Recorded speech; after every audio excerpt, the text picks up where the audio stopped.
Spalničky jsou odvážné onemocnění, které se můžou snadno šířit. Musíme se snažit a chránit se. Naše rodiny a komunity proto šíření spalniček v současné době existují ohniska mezi romskými komunitami v Irsku. Někteří lidé, včetně Romů, mohou být kvůli tomu vystavení vyšším rizikům spalniček. Přelidnění a špatné životní podmínky, cestování v létě nás taky může položit s vyšším rizikem onemocnění spalničkami. Příznaky spalniček. Některé z nich jsou běžné příznaky spalniček, které mohou být jako příznaky nachlazení. Teplota, vysoká horečka, rýma, kašel, červené oči, červená vyrážka, která začíná na hlavě a pohybuje se po celém těle. Pokud vidíte příznaky spalniček, okamžitě zavolejte svému praktickému lékaři, zavolejte na číslo.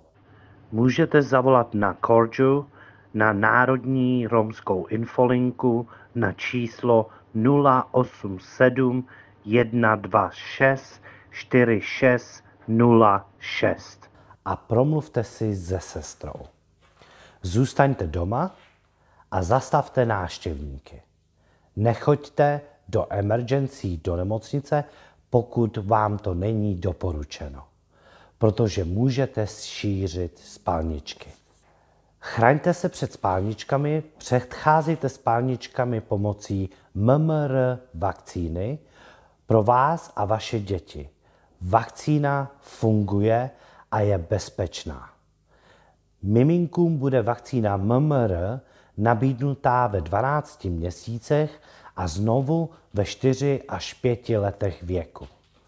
Pokud letos v létě cestujete mimo Irsko, HSC doporučuje děti mezi 6 a 11 měsíci také dostat dávku vakcíny MMR, aby je ochránila.